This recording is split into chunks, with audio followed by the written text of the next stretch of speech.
High, হেই, তারা এগুলো বলে। এগুলো দ্বারা কোনো দোয়া বিনিময় হয় না। বরং আমার কোনো ভাইয়ের সাথে দেখা হলে আমি যখন বলি আসসালামু আলাইকুম ওয়া রাহমাতুল্লাহি ওয়া বারাকাতুহু, তখন দোয়া বিনিময় হয়ে যায়। তোমার উপরে আল্লাহর শান্তি, রহমত, বরকত বর্ষিত হোক। সুবহানাল্লাহ। দোয়া বিনিময় হয়। ওই নাদানগুলো তো বুঝে না। আলহামদুলিল্লাহ তো আমরা এমনি এমনি বলি না। এই যে আমি জিজ্ঞেস করলাম আপনারা কেমন আছেন, ভালো আছি না বলে আগে বলেছেন আলহামদুলিল্লাহ। আমরা এজন্য বলি কারণ আমাদেরকে ভালো রাখেন কে? প্রতি মুহূর্তে আমরা কার দয়ায় বেঁচে আছি? কত দয়া আল্লাহ করছেন শোনেন। এই যে বেঁচে থাকার জন্য আমরা অক্সিজেন গ্রহণ করি, বিজ্ঞানীরা বলেছেন একজন সুস্থ স্বাভাবিক মানুষ বেঁচে থাকার জন্য প্রতিদিন 500 থেকে 600 লিটার অক্সিজেন গ্রহণ করে। আল্লাহু আকবার। এই 500 থেকে 600 লিটার অক্সিজেনের বাজার মূল্য হলো 5 থেকে 6 লক্ষ টাকা।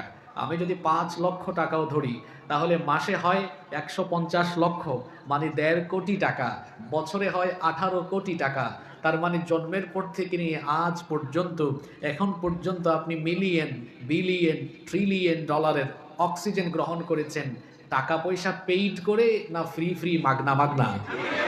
তো আলহামদুলিল্লাহ তো আমাদের জবান দিয়ে বের হবেই, কারণ আমরা এটা ফিল করি আমাদেরকে দয়া করে অনুগ্রহ করে বাঁচিয়ে রাখছেন কে? পৃথিবীর সকল মানুষের বাবা আবুল বাশার সঈদিনা আদম আলাইহিস সালামকে আল্লাহ তার নিজের কুদরতি হাতে বানিয়েছেন। এরপরে আল্লাহ যখন তার বডির মধ্যে, শরীরের মধ্যে রূহ ঢুকিয়ে দিয়েছেন, তখন রূহ ঢুকানোর সাথে সাথে তিনি হাঁচি দিয়েছেন। আর হাঁচি দেওয়ার সাথে সাথেই তার জবান দিয়ে বের হয়েছে আলহামদুলিল্লাহ। আমাদের বাবা হাঁচি দেওয়ার পরে আলহামদুলিল্লাহ বলেছেন কেন? আজকের বিজ্ঞানীরা কষ্ট করে গবেষণা করে এটা খুঁজে পেয়েছে যে আলহামদুলিল্লাহ বলারও সাইন্টিফিক একটা কারণ আছে। কি কারণ? এই যে আমরা হাঁচি দেই, চিকিৎসা বিজ্ঞানীগণ বলেন একটা হাঁচি দেওয়ার মাধ্যমে হাঁচির সময় মানুষের নাক দিয়ে 160 মাইল বেগে বাতাস নির্গত হয়। আল্লাহু আকবার। আমি আসার সময় দেখেছি পথে অনেক মোটরসাইকেল, নিশ্চয়ই এখানে সেই ভাইয়েরা আছেন। আপনারা যখন মোটরসাইকেল চালান ভাইয়েরা, আপনাদের মোটরসাইকেলের গতি কত? 40, 50 বা 60। আর যে রাস্তা দেখে এসেছি 20ও উঠানো যাবে না। তাহলে আপনার হাঁচির সময় নাক দিয়ে বাতাস নির্গত হয় কত মাইল বেগে? 160 মাইল বেগে। প্রিয় ভাইয়েরা আমার, যে পরিবেশে আমরা বসবাস করি এই পরিবেশ জীবাণুযুক্ত, জীবাণু দিয়ে ভরা। এখানে আছে অনেক জার্ম, জীবাণু, ব্যাকটেরিয়া। প্রতিনিয়ত আমাদের শ্বাস প্রশ্বাস গ্রহণের সময় এই জীবাণুগুলো আমাদের ফুসফুসের ভেতরে চলে যায়। এই জীবাণুগুলো যদি বের করার ব্যবস্থা না করতেন তাহলে আমরা সবাই এই জীবাণুর কারণে অসুস্থ হয়ে মারা যেতাম। অথবা আমরা যদি এই জীবাণু পরিষ্কারের জন্য হাসপাতালে যেতাম, আমাদের বাপদাদা 14 গোষ্ঠীর সম্পদ বিক্রি করা লাগতো সপ্তাহে সপ্তাহে, মাসে মাসে এই ময়লা পরিষ্কারের জন্য। এজন্য আল্লাহ কি করেছেন? হাঁচির ব্যবস্থা করেছেন। চিকিৎসা বিজ্ঞানীগণ বলেছেন মানুষ যখন একটা হাঁচি দেয়, একটা হাঁচির সাথে 160 মাইল বেগে যখন বাতাস বের হয়, এক হাঁচির মাধ্যমে আমাদের ভেতরে জমে থাকা 3 থেকে 6 হাজার রকমের জীবাণু এক হাঁচি দিয়ে আল্লাহ বের করে দেন। এখানে সুবহানাল্লাহ হবে না, হবে আলহামদুলিল্লাহ। এজন্য আমার বাবা বলেছেন আলহামদুলিল্লাহ, আর হাঁচি শুনে আল্লাহ বলেছেন রহিমাকা রাব্বুক, আর জবাব শিখিয়েছেন আমরা যেন জবাব দেই ইয়ারহামু আল্লাহ। আবার হাঁচি দাদা বলবে ইয়াহদিকুমুল্লাহু ওয়া ইয়াসলিহু বালাকুম। হাদিসে এসেছে নবীজি বলেছেন ইন্নাল্লাহা ইউহিব্বুল উতাস ওয়া ইউকরাহুত তাথাউব। নিশ্চয়ই আল্লাহ হাঁচি পছন্দ করেন, হাই তোলা অপছন্দ করেন। আলহামদুলিল্লাহ আমরা এমনি এমনি বলি না, আমরা আল্লাহর দয়া ফিল করি, অনুধাবন করি বলে আমাদের জবান দিয়ে প্রতি মুহূর্ত আল্লাহর শুকরিয়া, আল্লাহর গুণগান বের হয়। আমরা কক্সবাজারে গেলে, আমরা সমুদ্র সৈকতের সৌন্দর্য দেখলে, আমরা সিলেটের পাহাড়ি এলাকা কিংবা ঝর্ণা দেখলে, অথবা আমরা যখন আমেরিকায় গিয়ে, কানাডায় গিয়ে, অথবা আমরা যখন সেখানে গিয়ে নায়াগ্রা জলপ্রপাত দেখি বা আল্লাহর সৃষ্টির সৌন্দর্য দেখলে আমরা বেঈমানদের মতো ওয়াও, ফ্যান্টাস্টিক, অ্যামেজিং বলি না। আমরা মুমিনের মতো, ইমানদারের মতো আমাদের জবান দিয়ে তখন আল্লাহর প্রশংসা, মহানত্ব, বিরাটত্ব সূচক শব্দ বের হয়। আমরা তখন বলি আল্লাহু আকবার, সুবহানাল্লাহ, মাশা আল্লাহ। আমরা জানি ফুলের প্রশংসা হয় না, সাগরের প্রশংসা হয় না, ঝর্ণা পাহাড়ের প্রশংসা হয় না, বরং প্রশংসা হয় এগুলোর কারিগরের, আর এগুলোর সুন্দর করে যিনি বানিয়েছেন। জোরে বলেন তো তিনি কি? দুনিয়া সুন্দর, মানুষ সুন্দর, আসমান সুন্দর, জমিন সুন্দর, সুন্দরে সুন্দরে পাল্লা, জানি না কত সুন্দর তুমি আল্লাহ, জানি না কত সুন্দর তুমি আল্লাহ। সুবহানাল্লাহ। আরে বঙ্গবন্ধু এদেশের স্বাধীনতার আহ্বান করার সময় ভাষণ দিয়েছিলেন, রক্ত যখন দিয়েছি রক্ত আরো দেব, এদেশের মানুষকে মুক্ত করে ছাড়বো ইনশাআল্লাহ। যে সকল ইসলাম বিদ্বেষী বাম রামদের ইনশাআল্লাহ, আলহামদুলিল্লাহ আর মাশা আল্লাহ সুবহানাল্লাহ শব্দগুলোতে জ্বালাপুড়া, এদেরকে বলবো এই দেশের স্বাধীনতার মহান স্থপতি যিনি, তিনিও ইনশাআল্লাহ শব্দ চয়ন করে মানুষকে স্বাধীনতার ডাক দিয়েছেন। সুতরাং এই দেশের মানুষের ধর্মীয় সেন্টিমেন্ট বঙ্গবন্ধু বুঝতে পেরেছেন, তোরা বুঝতে পারিস নাই। মনে রাখতে হবে এই দেশের মানুষ ইসলামকে ভালোবাসে, ইসলাম বিদ্বেষ ছড়িয়ে এই দেশে কেউ টিকে থাকতে পারবে না। আর বঙ্গবন্ধু এদেরকে সাইজ করতে পারেন নাই, আমরা আর কেমনে সাইজ করব? তিনিও তো ইনশাআল্লাহ বলেছেন। আমরাও বলি তোরা তোদের জ্বালাপুরা নিয়ে মরে যা, আমাদের কোনো আপত্তি নাই। আমরা এই শব্দগুলো ব্যবহার করছি, আমাদের তরুণ প্রজন্ম এই শব্দগুলোর ব্যবহার আগামীর দিনে আরো বাড়িয়ে দিবে ইনশাআল্লাহ। ঢাকা বিশ্ববিদ্যালয়ের এক ব্যাককল শিক্ষক সালাম নিয়ে আজে বাজে কথা বলেছিল 2-3 বছর আগে। এটা বলার পরে সালামের প্রচলন আমাদের মধ্যে আরো বেড়েছে না কমেছে? সুতরাং তোমাদের জ্বালাপুরা নিয়ে তোমরা থাকো, আমরা দিনই এই পরিবেশ আরো বেশি সমৃদ্ধ করব। এই কারণে, কারণ আগামীর এই দেশে, আগামীর এই সোনার বাংলাদেশে ইসলামী তাহজিব তামাদ্দুনে শুধু কায়েম হবে না, আগামীর বাংলাদেশ, আগামীর পৃথিবী কোরআনের পৃথিবী, কোরআনের বাংলাদেশ। আল্লাহ আমাদেরকে কবুল করেন। রাত তো অনেক গভীর হয়ে গিয়েছে, আমি জানি না আপনাদের ধৈর্য কুলাবে কিনা। আপনারা আমাকে 30-40 মিনিট, বেশি না, এই 30-40 মিনিট সময় দিতে পারবেন তো? বাদাম খাইতেছেন অনেকে, খান, আমার আপত্তি নেই, কিন্তু বাদামও তো খাওয়া দরকার। যে আবহাওয়া, একটু বাদাম খাইয়ে শরীরটা একটু বাদামের মতো গরম থাকুক, ওয়াজও গরম হবে। তা আমারে তো বাদাম দিলেন না, অসুবিধা নাই, আমার কথার ভিতরেই বাদাম চলে আসবে। আমার বাড়ি সিলেট, জানেন তো আপনারা। তো সিলেটে এই বাদাম শব্দটা আবার মায়ের অর্থে ব্যবহার হয়। যেমন কোনো ছাত্র বা কোনো ছেলে যখন বেয়াদবি করে, তখন তার ছেলে মেয়েকে স্কুলের স্যারের কাছে নিয়ে মা বাপ বলবে, ও স্যার, এরে দইরা বাদাম দেউকা। কিতা দেউকা? তো বাদাম দেউকা। আপনারা লক্ষ্মীপুর থেকে যদি যান, বা আপনাদের লক্ষ্মীপুরের অনেকে লন্ডনে আমেরিকায় থাকে না, দেখবেন লন্ডনে অনেক সিলেটিরা আছে। সিলেটি যারা আছে ওরা হয় ইংরেজিতে কথা বলবে অথবা সিলেটি ভাষায় কথা বলবে। শুদ্ধ বাংলা আমাদের সিলেটিরা জানে বুঝে আপনার বলতে পারে খুব কম। তো দেখবেন ওখানে আপনারা হয়তো শুনবেন, বলবে আমার ভুয়া করে দরিয়া বাদাম দেউকা, এ পরে না কেন তারে দরিয়া বাদাম দেউকা। এই বাদাম মানে আবার এই বাদাম তারে খাওয়ানোর কথা বলে নাই, বাদাম মানে তারে দইরা মায়ের দেউকা, ফিটা দেউকা। আবার বাদাম মায়েরকে ফিটাও বলে। আপনারা পিঠা মানি বুঝেন কি? খাওয়ার পিঠা। আর সিলেটে বলে বাদাম দেউকা, তারে দইরা ফিটা দেউকা, মানে মায়ের দেন। যাই হোক, আঞ্চলিক ভাষার মধ্যেও একটা মায়া আছে, ঠিক কিনা? এই নোয়াখালী লক্ষ্মীপুর অঞ্চলের ভাষায়ও অনেক সৌন্দর্য আছে, আলহামদুলিল্লাহ পড়েন। আমরা শুনতে এসেছি আল্লাহর কিতাব কোরআন, আমরা যেন ধৈর্য ধরে শেষ পর্যন্ত হেদায়েতের নিয়তে, বাস্তবতার নিরিখে আজকের বলা কথাগুলো শুনতে পারি, আমলের সিদ্ধান্ত নিয়ে যেতে পারি। আল্লাহ কবুল করেন, বলেন আমিন। এই কোরআন আমাদের জন্য যিনি নাজিল করেছেন, গলার আওয়াজ বড় করে সবাই বলেন তো তিনি কে? এই কিতাবের নাম কোরআন কেন? কোন বইয়ের উপরে মলাটে নাম লেখা আছে রমাদান ও সিয়াম, পাঠক বুঝতে পারে, বুঝছি এই বইটা রমজান নিয়ে লেখা, রোজা নিয়ে লেখা। জাকাতের বিধিবিধান মলাটের উপরে নাম দেখে মানুষ বুঝতে পারে এটা জাকাত সম্পর্কে বইটা লেখা। তো কোরআন, এই যে এই কিতাবের নাম কোরআন, কেন এই কিতাবের নাম কোরআন? এর ভিতরে কি আছে, কিংবা কেন এই কিতাবের নাম কোরআন রাখা হলো? অভিধান ব্যাখ্যাগণ এবং মুফাসসিরগণ কিছু কারণ উল্লেখ করেছেন। কোন মুফাসসির বলেছেন কোরআনকে এজন্য কোরআন বলা হয় কারণ কোরআন শব্দটি কারউন মূল ধাতু থেকে নিষ্পন্ন হয়েছে, যার অর্থ হলো মাকরুউন, অর্থাৎ পঠিত।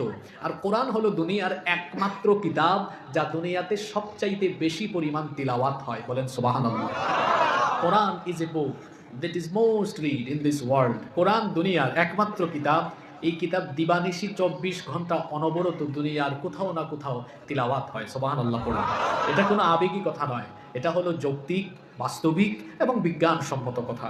আজকের যুগে প্রযুক্তি অনেক উন্নত হওয়ায় মহাকাশ এবং জ্যোতির্বিজ্ঞানীগণ গবেষণা করে বলেছেন পৃথিবীর ঘূর্ণায়মান পদ্ধতি এবং আহ্নিক গতি আর বার্ষিক গতির ফলে পৃথিবীর বিভিন্ন স্থানে সময়ের ভিন্নতা আছে। যেমন বাংলাদেশে এখন রাত 10:53 বাজে, এখন লন্ডনে 4:53, বিকাল 4:53, আমেরিকা এখন দুপুর 12:53, সৌদি আরবে সন্ধ্যা 7:53।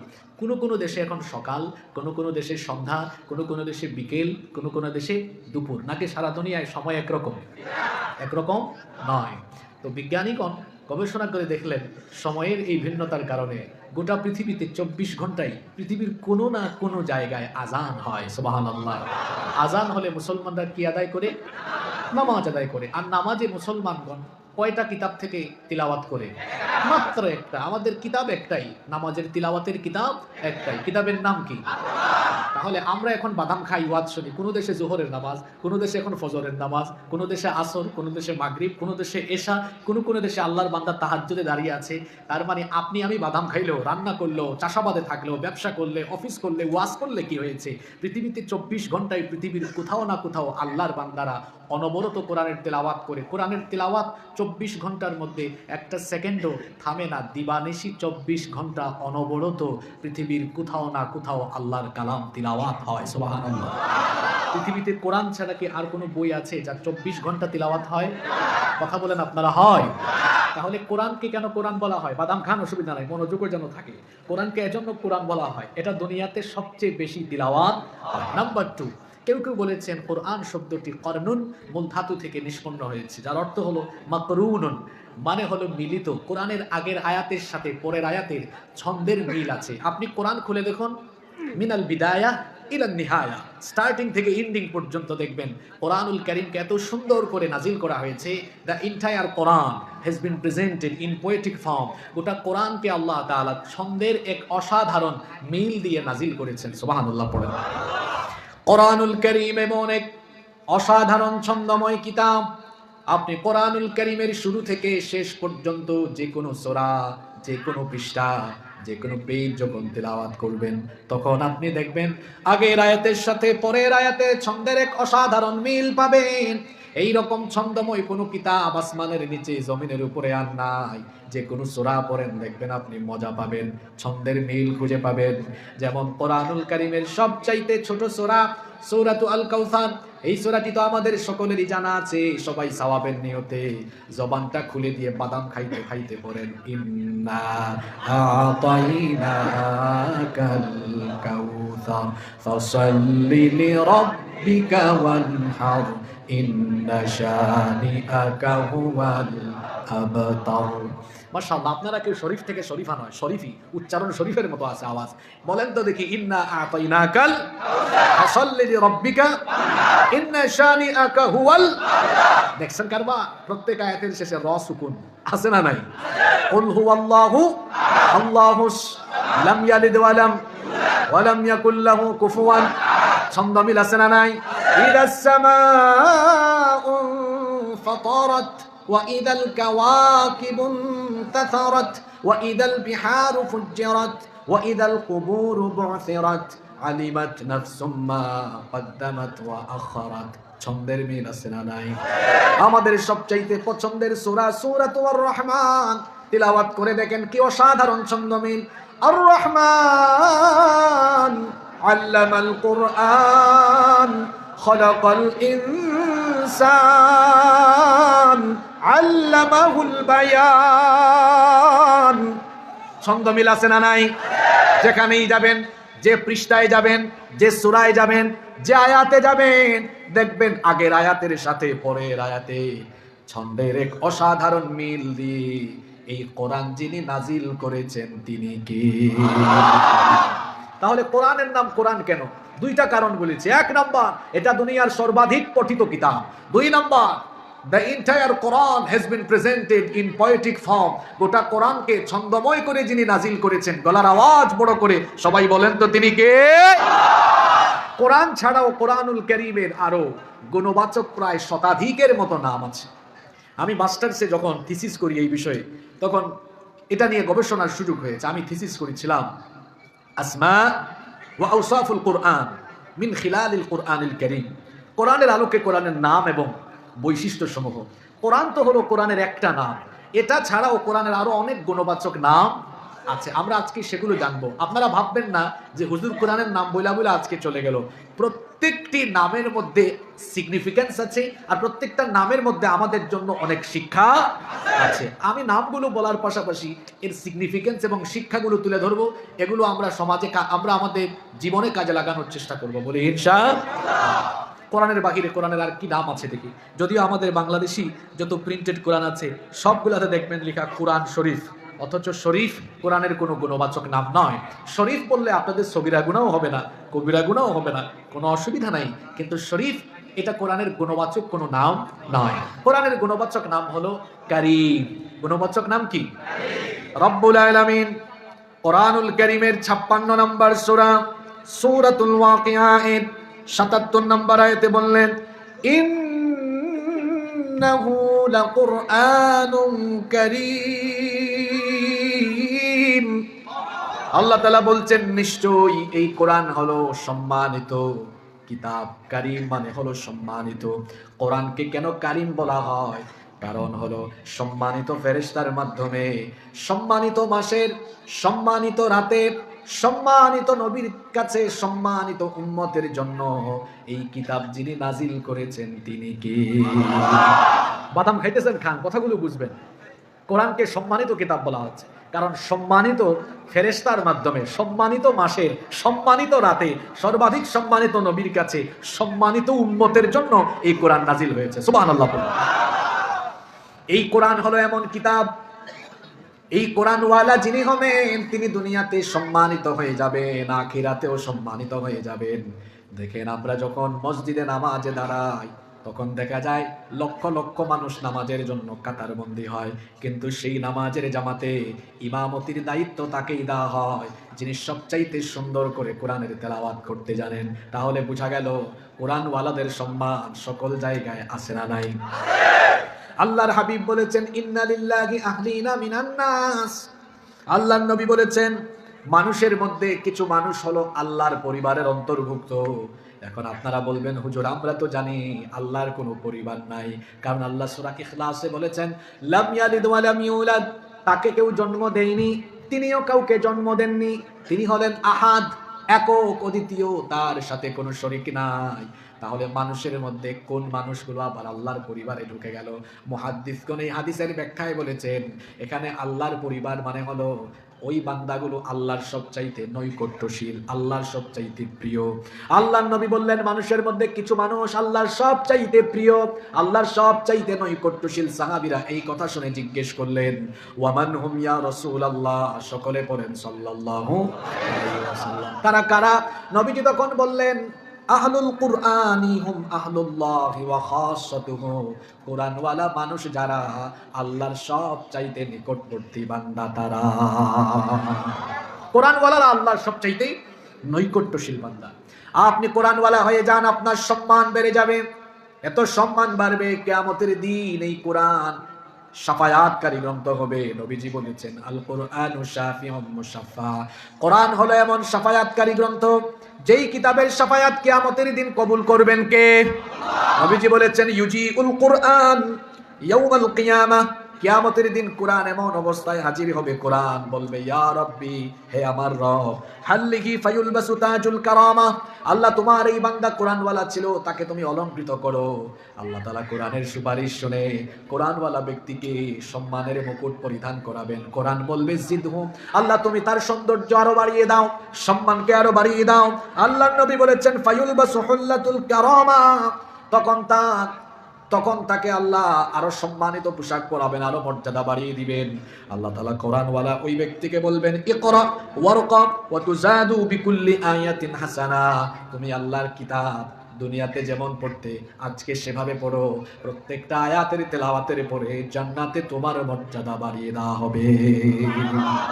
টাকাওয়ালা, বাড়িওয়ালা, গাড়িওয়ালা, সম্পদওয়ালা, ক্ষমতাওয়ালা হয়ে কবরে যাওয়া, সম্মান কবরে যাওয়া এর মধ্যে সফলতা নয়, বরং কোরআনওয়ালা হয়ে কবরে যাওয়া এটাই হলো সফলতা। কথা বুঝতে পেরেছেন? টাকাওয়ালা, গাড়িওয়ালা, বাড়িওয়ালা, সম্পদওয়ালা, ক্ষমতাওয়ালা হয়ে কবরে গিয়ে আপনি সফল হতে পারবেন না। কোরআনওয়ালা হয়ে কবরে যেতে পারবেন, কবরের জিন্দেগি, আখিরাতের জিন্দেগি সফল হয়ে যাবে। গতকাল ফেসবুকে দেখলাম যমুনা গ্রুপের মালিক মারা গেছেন করোনার সময়, নামটা যেন কি আমার মনে নাই, জি নুরুল ইসলাম বাবু না?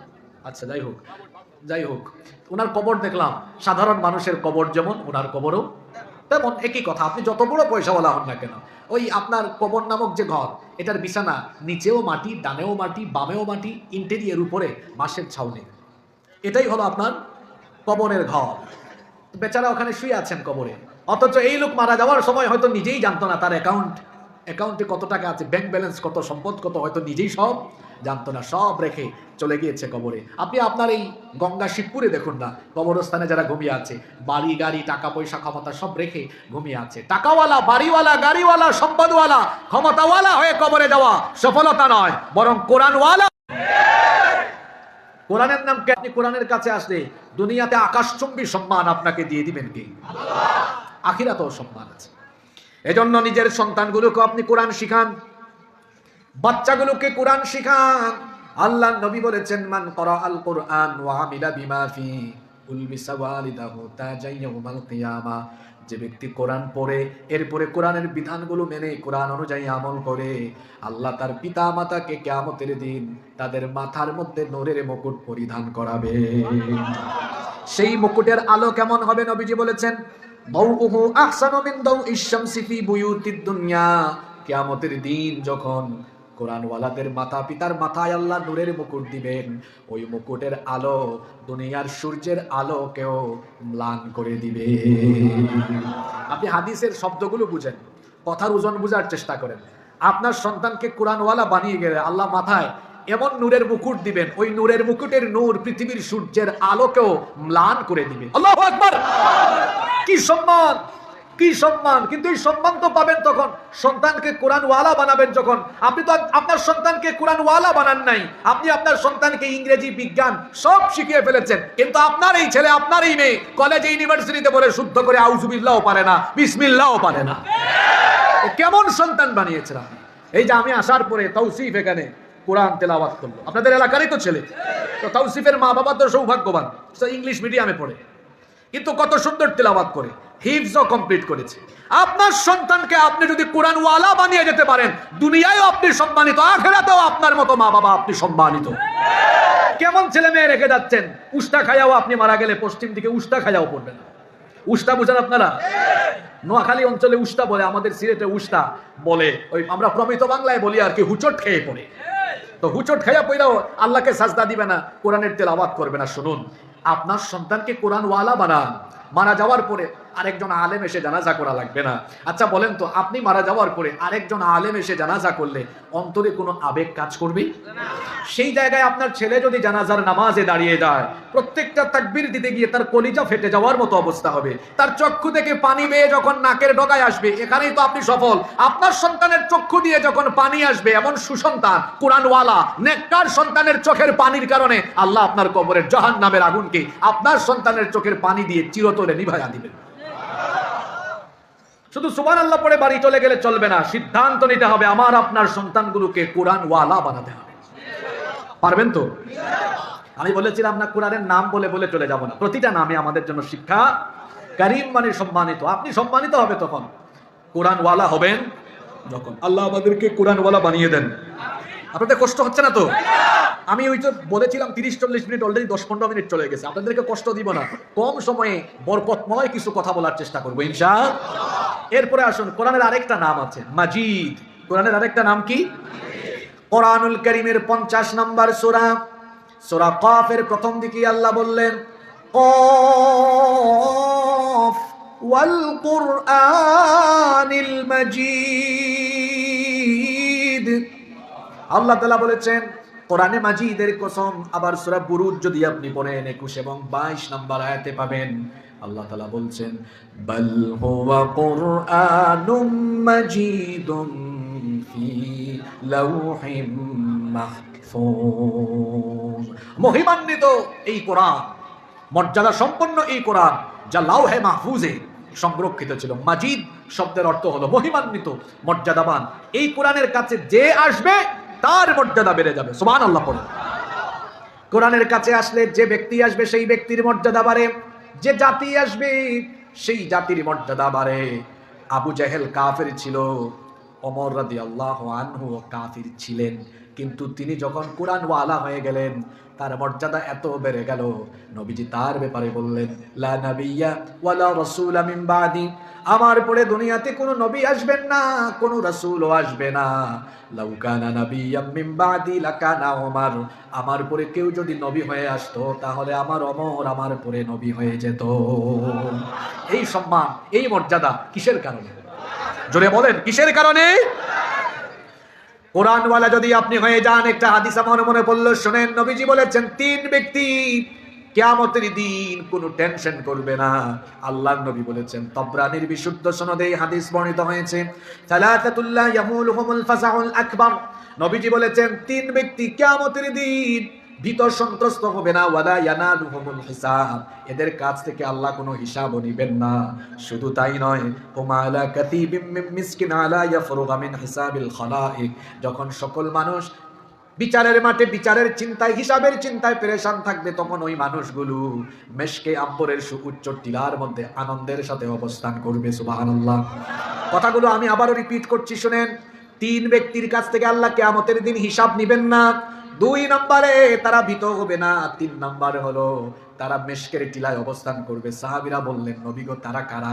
আল্লাহর নবী বললেন, 1 নম্বরে হলো রাজুলুন করাআল কুরআন ইবতিগা ওয়াজহিল্লাহ, যে ব্যক্তি শুধুমাত্র আল্লাহর সন্তুষ্টির জন্য কোরআন পড়ে। সুবহানাল্লাহ। 2 নম্বর, ওয়া আম্মা বিহি কওমান ওয়া হুম রাদুন, ওই ইমাম সাহেব যিনি কোন কওমের ইমামতি করেন এবং ওই এলাকার লোকেরা তার উপরে সন্তুষ্ট। ওয়া দাঈয়াদউ ইলাস সালাতি ইবতিগা ওয়াজহিল্লাহ, আর আল্লাহর সন্তুষ্টির জন্য তিনি তাদেরকে নামাজের দিকে আহ্বান করেন। 3 নাম্বার হলো ওই ব্যক্তি, নবীজি বলেছেন, ওয়া আবদুন আহসানা বাইনাহু ওয়া বাইনা রাব্বিহি ওয়া ফিমা বাইনাহু ওয়া বাইনা মাওয়ালিহি, ওই দাস, যে দাস আল্লাহর হক আদায় করে, আবার সে যার কর্মচারী তার হক আদায় করে, আল্লাহর হক আর বান্দার হক দুটাকেই যারা মেইনটেইন করে, আদায় করে, এই 3 ব্যক্তিকে জান্নাতের, এই 3 ব্যক্তির কাছ থেকে কিয়ামতের দিন হিসাব না নিয়ে তাদেরকে জান্নাত যিনি দান করে দিবেন তিনি কে? বান্দার হক মাইরা খাওয়ার ব্যাপারে তো আমরা উস্তাদ। যদি আমরা একটু সুযোগ পাই তো মানুষের হক আমরা ভালো করি মাইরা খাই। প্রশাসনিক সেক্টরে বসে গেলে পরে হাদিয়ার নামে ঘুষ খায়। ঘুষ ছাড়া ফাইল এক টেবিল থেকে অন্য টেবিলে যায় না। আপনাকে তো মানুষের ঘামের পয়সায়, ট্যাক্সের পয়সায় বেতন দেওয়া হয়, তারপরে হাদিয়ার নামে ঘুষ খাইতে হয় কেন? এই ঘুষের হিসাবও কিয়ামতের দিন আল্লাহর কাছে দেওয়া লাগবে। আবার হাদিয়ার নামে ঘুষ, এগুলো সমাজে এখন আছে না নাই? হাদিয়া ঘুষ আপনারা মনে হয় বুঝেন নাই কথাটা। আচ্ছা, বুঝলে ভালো, সব ভেঙে বলা যাবে। মানুষের হক মাইরা খান আপনি, মানুষের হক মাইরা খাওয়ার হিসাব কিন্তু বড় কঠিন। কিয়ামতের দিন আল্লাহ তাআলা মানুষের কাছ থেকে 2 স্টাইলে হিসাব নেবেন। একটা হলো আল্লাহর হকের হিসাব, আর একটা হলো বান্দার হকের হিসাব। আল্লাহর হকের হিসাব এটা আল্লাহর সাথে সংশ্লিষ্ট। আপনি আল্লাহর হক নষ্ট করলে আল্লাহর কাছ থেকে আপনি যদি মাফ আদায় করে নিতে পারেন, অসুবিধা। কিন্তু বান্দার হকের বিষয়টা আল্লাহর হাতে ন্যস্ত নয়, এটা বান্দার সাথে রিলেটেড। বান্দার হক বান্দাকে ফিরাইয়া দিবেন না যতক্ষণ, অথবা বান্দার কাছে মাফ চাইবেন না যতক্ষণ, আল্লাহও আপনাকে মাফ করবেন না ততক্ষণ। কিয়ামতের দিন আল্লাহ তার হকের হিসাব যখন শুরু করবেন, আল্লাহর হকের হিসাব শুরু হবে নামাজ দিয়ে, আর বান্দার হকের হিসাব শুরু হবে নিরপরাধ হত্যাকাণ্ড নিয়ে। যারা অন্যায়ভাবে মানুষকে মেরে ফেলেছে, যারা নিরপরাধ মানুষকে অপরাধী বানিয়ে, নিরপরাধ মানুষকে মিথ্যা অপবাদ, মিথ্যা অভিযোগ দিয়ে নিরপরাধ মানুষকে অপরাধী বানিয়ে যারা মেরে ফেলেছে, এটার হিসাব কিয়ামতের দিন সবার আগে হবে।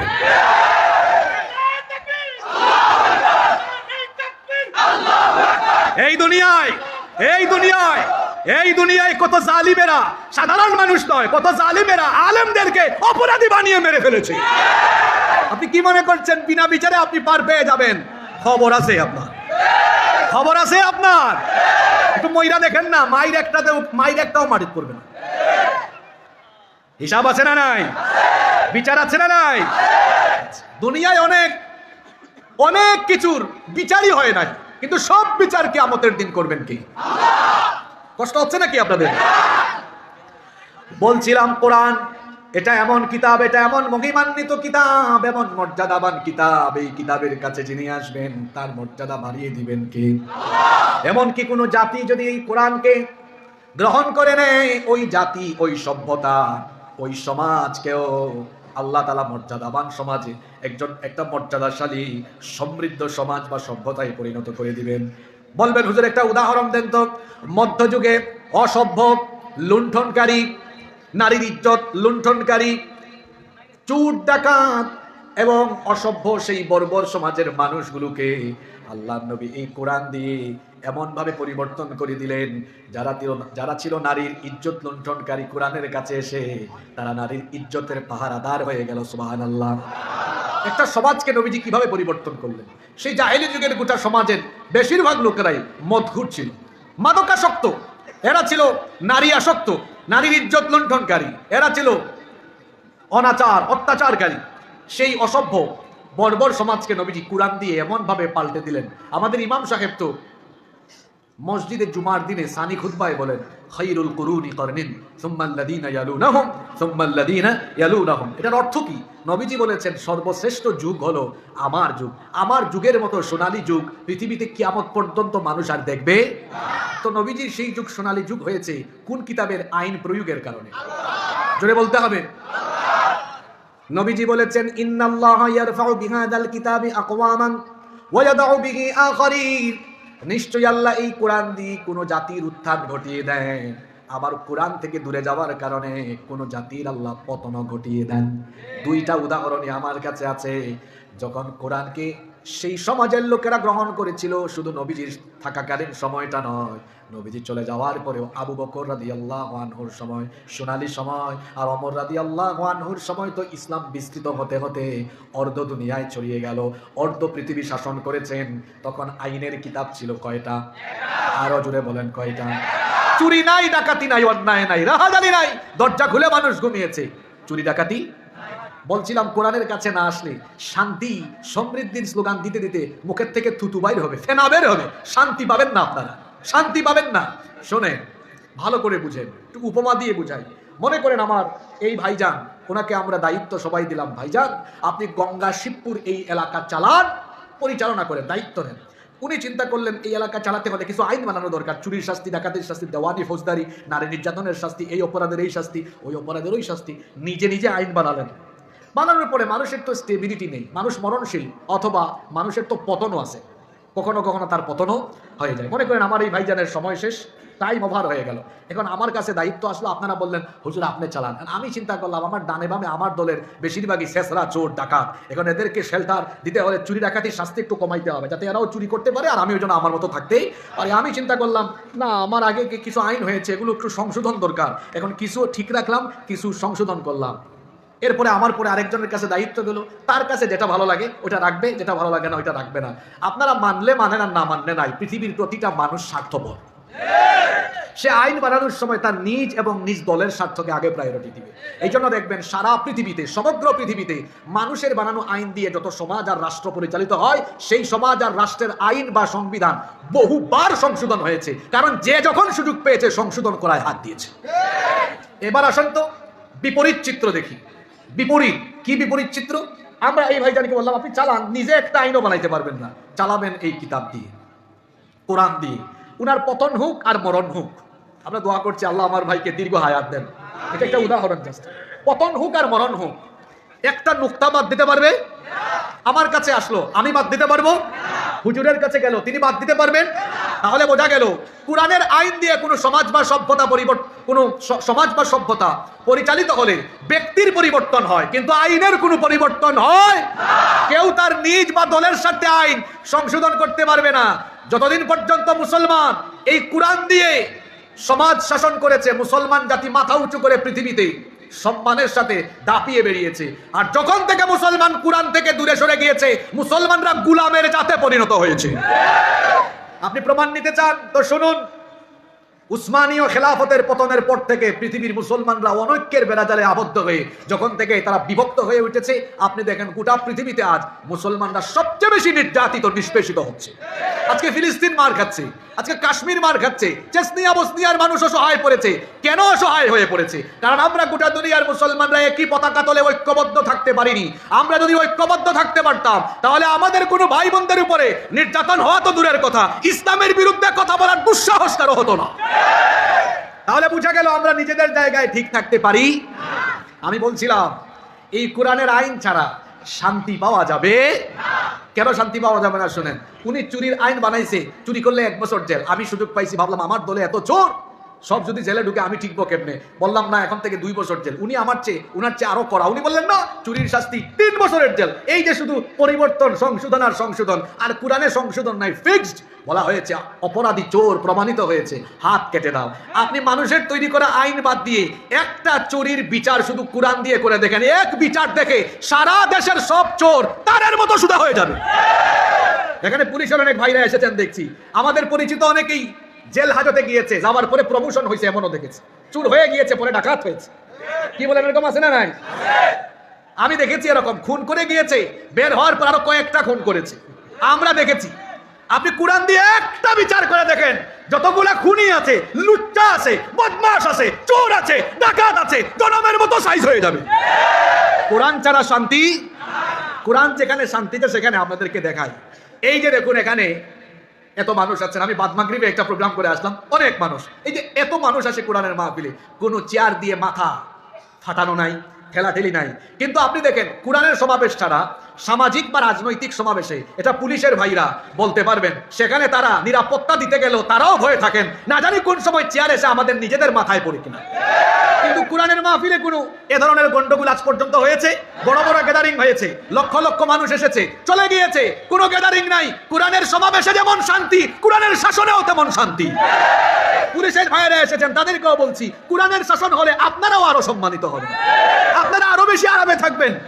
রাত 2টার সময় আপনারা ঘুমাইতে পারেন না, ওই বাড়িতে চুরি, ওই বাড়িতে ডাকাতি, কত কষ্ট আপনাদের। ওইখানে মাদকের চালান, ওইখানে এটার চালান, ওইখানে যৌতুক। কোরআনের শাসন নিশ্চিত থাকলে যৌতুক থাকবে না, চুরি থাকবে না, ডাকাতি থাকবে না, মাদক থাকবে না, জঙ্গিবাদ থাকবে না।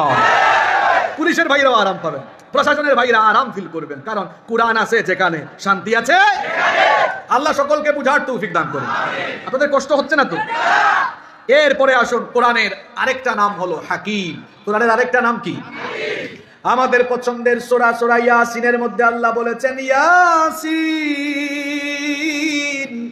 ওয়াল কুরআনিল হাকিম। আল্লাহ তাআলা বললেন বিজ্ঞানময় কোরআনের কসম। এটা হলো বিজ্ঞানময় কিতাব, কিন্তু আমরা অনেকে মনে করেছি এটা হলো ঝাড়ফুঁকের কিতাব, এটা তাবিজের কিতাব, এটা মোল্লাদের কিতাব। না গো ভাই, এটা ঝাড়ফুঁক তাবিজের কিতাব নয়, মোল্লা মৌলভীদের কিতাব নয়। এই কিতাব হলো বিজ্ঞানময় কিতাব। এটা বিজ্ঞানময় কিতাব। আমি তো নিজে কোরআনিক সায়েন্সের ছাত্র ছিলাম, সেজন্য কোরআন বিজ্ঞান নিয়ে গবেষণার সুযোগ হয়েছে। আলহামদুলিল্লাহ, কোরআনে 6000-এর উপরে আয়াত আছে, তার মধ্যে 1500-এর উপরে আয়াত আছে বিজ্ঞানের বিভিন্ন শাখা প্রশাখার ব্যাপারে। আল্লাহু আকবার। বিজ্ঞান কোরআনের কাছে অসহায়, বিজ্ঞান কোরআনের কাছে এতিম, বিজ্ঞান কোরআনের কাছে ভিক্ষুক। এই যে মহাবিশ্ব, এটা তৈরি হয়েছে কিভাবে? বিজ্ঞান তো কিছুদিন আগে সেটা আবিষ্কার করেছে, এর উৎস বিজ্ঞান জেনেছে। আপনি কি কখনো চিন্তা করেছেন how the universe was created? এই মহাবিশ্ব কিভাবে সৃষ্টি হয়েছে?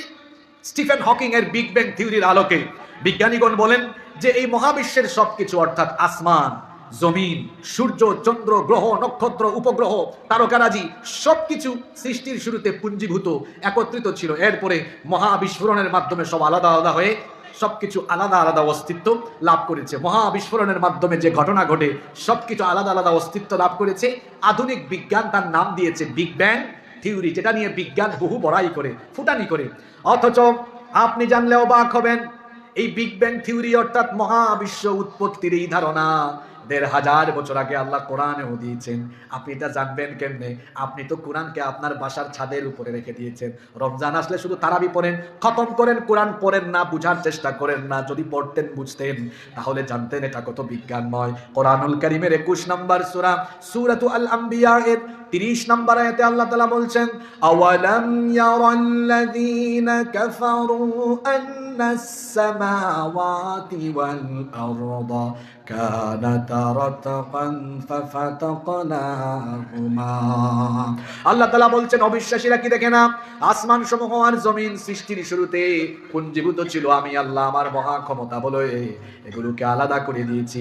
কিভাবে আল্লাহ আলাদা করে দিয়েছেন? অন্য আয়াতে বলছেন, সুম্মাস্তাওয়া ইলাস সামাই ওয়া হিয়া দুখানুন ফাকালা লাহা ওয়া লিল আরদি ائتيا طوعا أو كرها قالتا آتينا طائعين।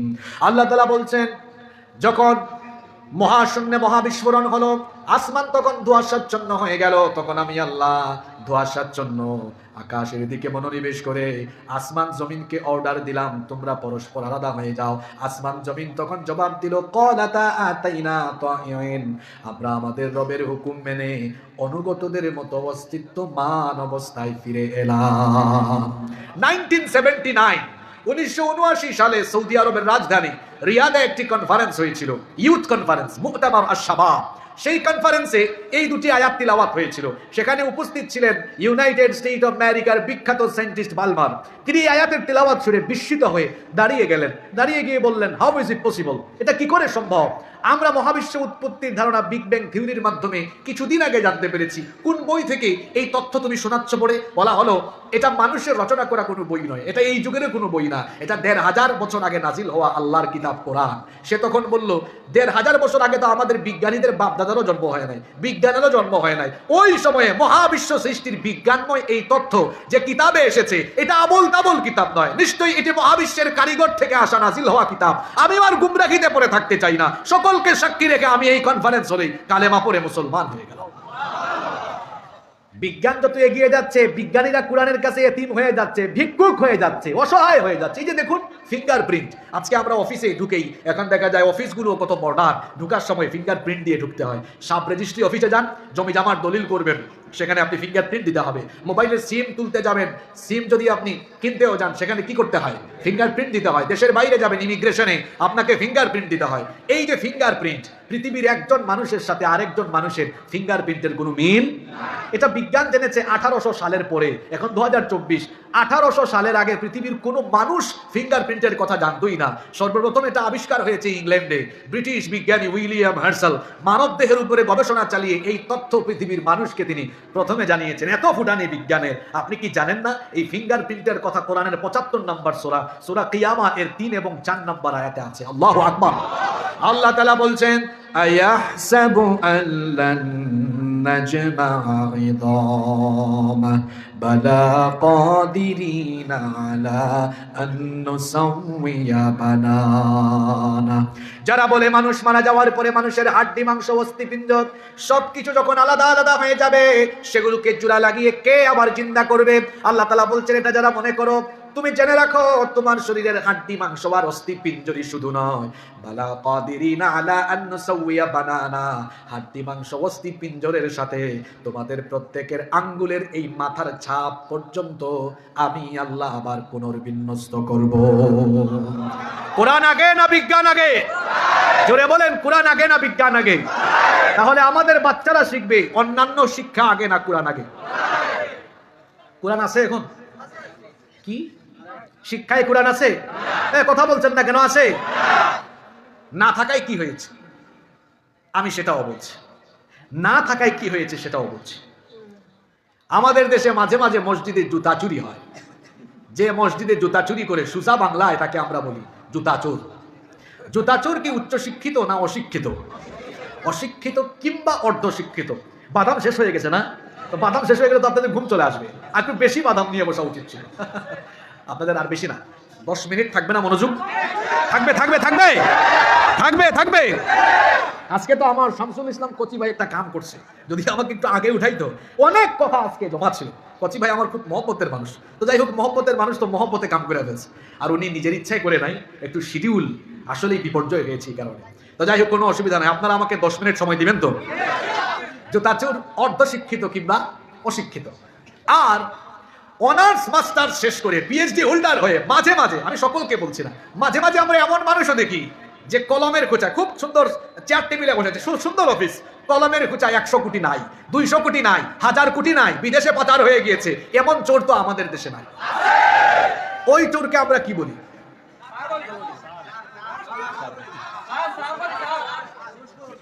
মসজিদের জুতা চোর। এই তো মসজিদের জুতা চোর, জুতা চোর। আর ওইটাকে কি বলি? হ্যাঁ, শিক্ষিত চোর।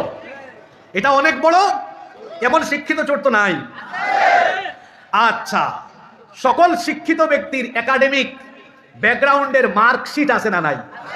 ওই শিক্ষিত চোরের মার্কশিট হাতে নিয়ে দেখেন, সে মাস্টার ডিগ্রি পর্যন্ত, পিএইচডি পর্যন্ত কি কি পড়েছে দেখবেন। তার মার্কশিটে বাংলা আছে, ইংরেজি আছে, ইতিহাস আছে, ভূগোল আছে, অর্থনীতি, ফিজিক্স, কেমিস্ট্রি, অ্যাকাউন্টিং, বায়োলজি, শারীরিক শিক্ষা, ইসলামী শিক্ষা, শিল্প সংস্কৃতি সব আছে, কিন্তু কুরআন নাই, হাদিস নাই, ইসলামী কোন সাবজেক্ট।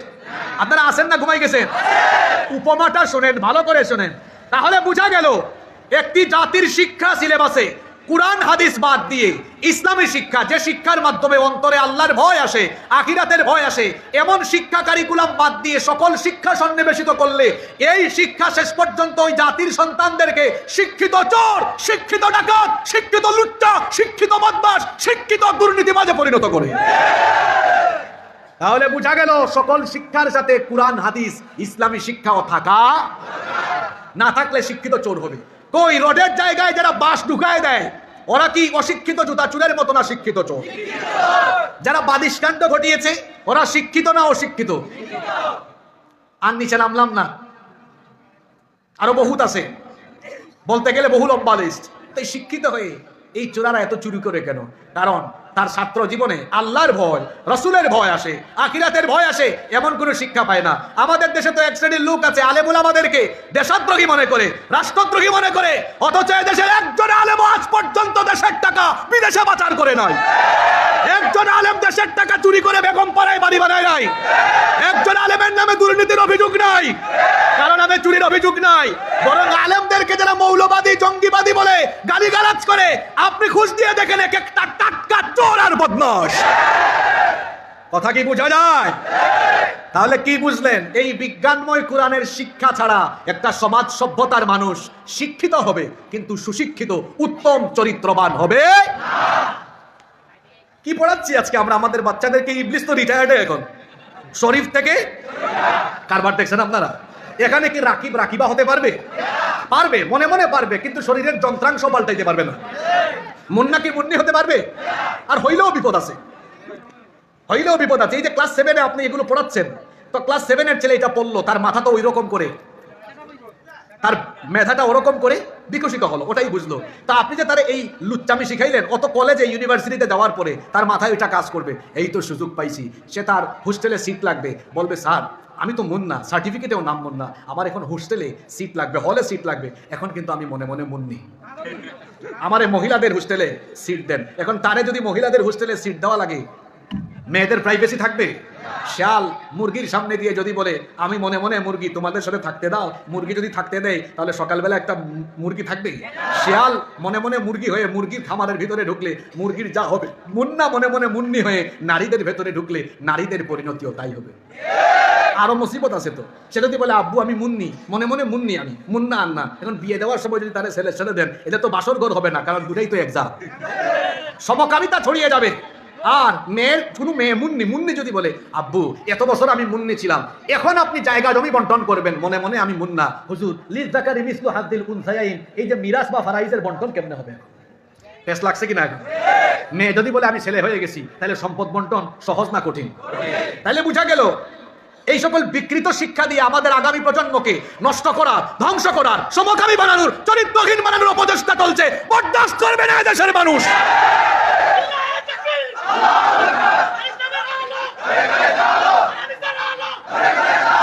আর ওইদিকে দাজ্জালের রুহানি সন্তানরা কি করেছে? ক্লাস 9-এর ইতিহাস ও সামাজিক বিজ্ঞান বইয়ের ভেতরে এক মানচিত্র দিয়েছে, সেখানে ফিলিস্তিনের নাম নাই, আছে কার নাম? মাননীয় প্রধানমন্ত্রী পশ্চিমাদের রক্তচক্ষু উপেক্ষা করে তিনি ফিলিস্তিনের পক্ষে বক্তৃতা করেছেন। প্রধানমন্ত্রী ফিলিস্তিনের পক্ষে, এদেশের জনগণ ফিলিস্তিনের পক্ষে, কিন্তু বই রচনা সম্পাদনার দায়িত্ব যে আমলা কামলাদেরকে দেওয়া হলো, এরা দেখি ইসরায়েলের প্রতি দরদি, এরা তো দাজ্জালের রুহানি সন্তান। এই দাজ্জালের রুহানি সন্তানরা ফিলিস্তিনের নাম কেটে দিয়ে ইসরায়েলের নাম মানচিত্রের ভেতরে ঢুকিয়ে দিয়ে মাননীয় প্রধানমন্ত্রীর সাথে গাদ্দারি করেছে, দেশের মানুষের সাথেও গাদ্দারি করেছে। আমার ভাইয়েরা ভালো করে শোনেন, আমি বলেছি যারা এই কাজ করেছে এরা নাবালেগ, বালেগ হয় নাই। বলবেন হুজুর এদেরকে নাবালেগ বলছেন কেন? আপনারা সুশিক্ষিত মানুষ এখানে আছেন, আপনারা জানেন যে ম্যাপটা এঁকেছে মধ্যপ্রাচ্যের এই দেশগুলো, সিরিয়া, লেবানন, জর্ডান, মিশর, এক সাইডে দিয়েছে গাম্বিয়া। গাম্বিয়া আফ্রিকার দেশ, আফ্রিকার দেশ এই ম্যাপে এসে ঢুকলো কেমনে?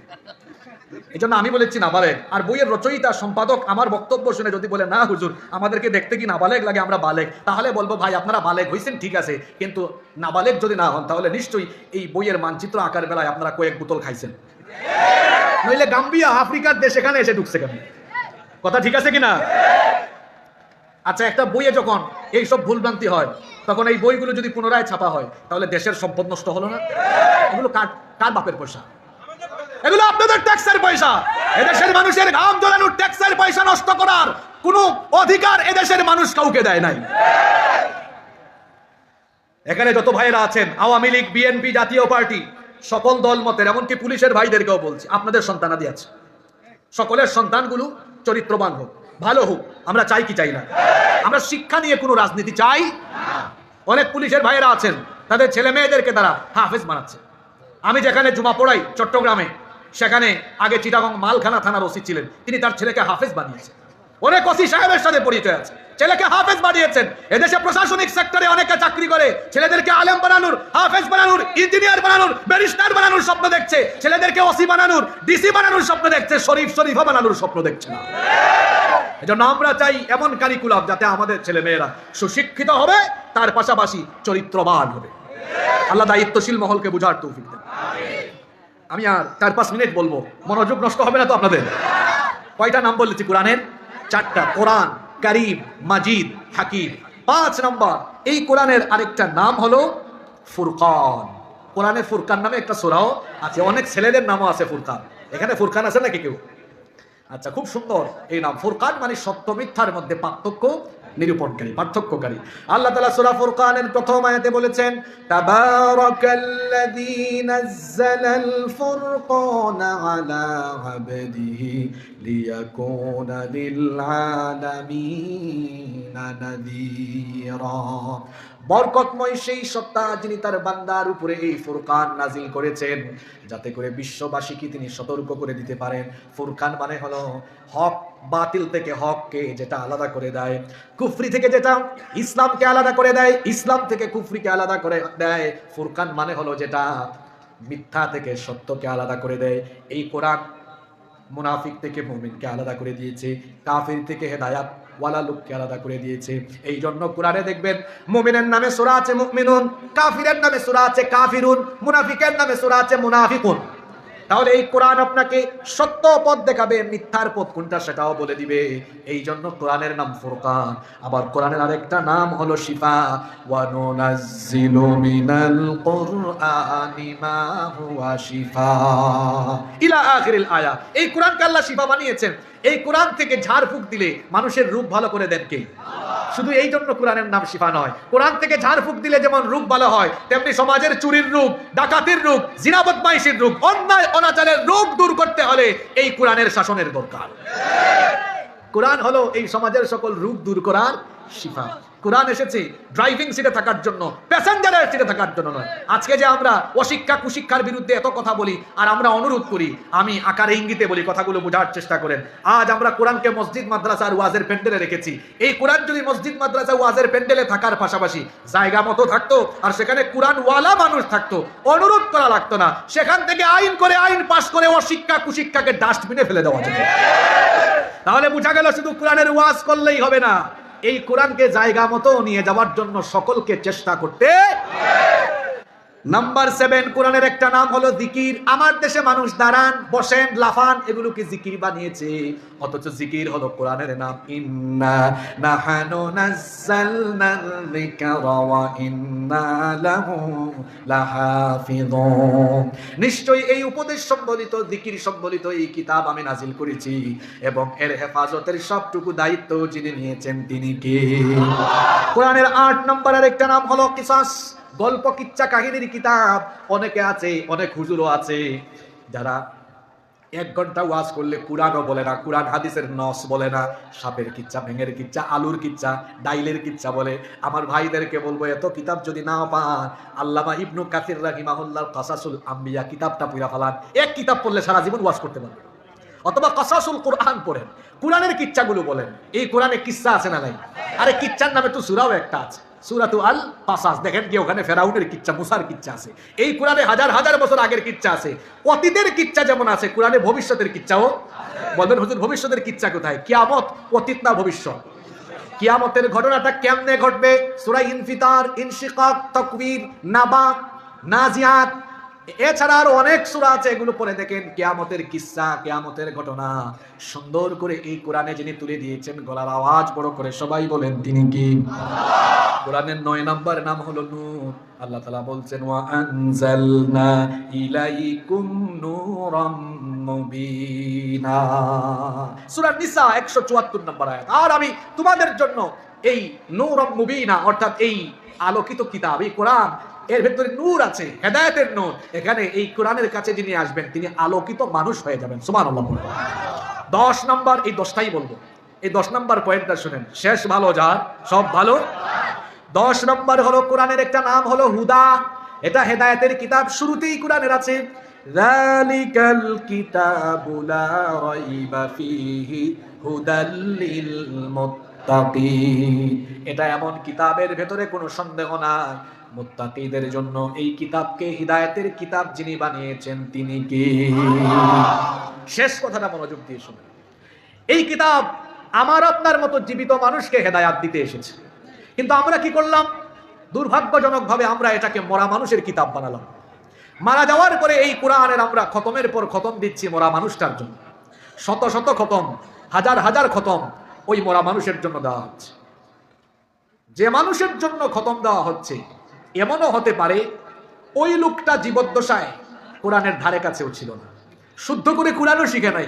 যার জন্য খতম দেওয়া হচ্ছে এমনও হতে পারে ওই লোকটা জীবদ্দশায় যতদিন জীবিত ছিল কোনো এলাকায় কোরআনের মাহফিল হলে এটা বন্ধ করার চেষ্টা করেছে। যতদিন জীবিত ছিল কোরআনওয়ালাদেরকে দেখলেই মৌলবাদী, জঙ্গিবাদী বলে গালি দিয়েছে। কোরআনওয়ালাদেরকে সুযোগ পাইলে ফাঁসিতে ঝুলাইয়া মাইরা ফেলেছে। কোরআনের আন্দোলনের বিরোধিতা করেছে। যেই ব্যক্তির গোটা জীবন কোরআনের বিরোধিতায় চলে গেল, সেই ব্যক্তি মারা যাওয়ার পরে দুনিয়ার সাধারণ আলেম ওলামা নয়, কাবা শরীফের ইমাম সাহেবরাও যদি ওই কোরআন বিরোধী লোকটার জন্য কিয়ামত পর্যন্ত খতম দেয়, ওই খতম কোরআন বিরোধী লোকটার কোনো উপকারে আসবে না। এটা মরা মানুষের জন্য আসে নাই তো। যতদিন জীবিত থাকলেন কোরআনের ধারে কাছেও নাই, কোরআনের বিরোধিতা করলেন, মরার পরে আপনি কোরআনের খতম দিয়া জান্নাতে চলে যাবেন। জান্নাত কি আপনার মামু বাড়ি লাগে নাকি? যতদিন জীবিত থাকবেন ততদিন আপনাকে কোরআনের রঙে রঙিন হতে হবে। যদি কোরআনের রঙে দুনিয়াতে থাকাকালীন কোরআনের রঙে রঙিন হতে পারেন, তাহলেই আপনার জন্য নাজাতের ফয়সালা করে দিবেন কি? এজন্য আল্লাহ বলেছেন ফাইম্মা ইয়াতিয়ান্নাকুম মিন্নি হুদান ফামান তাবিআ হুদায়া ফালা খাউফুন আলাইহিম ওয়ালা হুম ইয়াহজানুন। আমার কাছ থেকে যে হেদায়েত এসেছে, এই হেদায়েতের কিতাব যারা গ্রহণ করবে, এই হেদায়েত যারা মেনে নিবে, দুনিয়ায় তাদের জন্য কোনো টেনশন নাই, আখিরাতেও কোনো পেরেশানি নাই। নাজাতের ফয়সালা যিনি করে দিবেন তিনি কে? এই মাহফিল থেকে সারা বিকাল থেকে আলোচনা এখন পর্যন্ত শুনলাম, সব কথার মূল কথা হলো বছরে একদিন মাহফিলের আয়োজন আর বছরে কয়েকদিন ওয়াজ মাহফিলে চলে গেলেই কোরআনের প্রতি আমাদের দায়িত্ব শেষ নয়, বরং যে কিতাবকে আল্লাহ হেদায়েতের কিতাব বানিয়েছেন, মৃত্যুর আগ পর্যন্ত এই কোরআনকে আঁকড়ে ধরে কোরআনময় জীবন গঠন করে কোরআনের রঙে রঙিন হয়ে আল্লাহর কাছে যেতে পারা, এটাই হলো জীবনের সবচেয়ে বড় সফলতা। ওই যে সেই কথা একটু আগেই বললাম, টাকাওয়ালা, গাড়িওয়ালা, পয়সাওয়ালা, ক্ষমতাওয়ালা হয়ে যেতে পারা এটা সফলতা নয়, বরং আল্লাহর কাছে কোরআনওয়ালা হয়ে যেতে পারা হলো সবচেয়ে বড় সফলতা। আমরা কোরআনওয়ালা হতে চাই কি চাই না? কারা কারা কোরআনওয়ালা হতে চান একটু হাত তুলেন তো দেখি। মাশাআল্লাহ, আল্লাহ সবার হাত কবুল করেন, হাতগুলো নামান। তাহলে কোরআনওয়ালা হতে হলে আমি 1 মিনিটে কয়েকটা নসিহত করছি। সামনে যে মাস আসতেছে, মাসটার নাম কি? এটা রমজান মাস। আর আল্লাহ কোরআনে এই মাসকে পরিচয় করিয়ে দিয়েছেন শাহরুল কোরআন, শাহরু রমাদান আল্লাযী উনজিলা ফীহিল।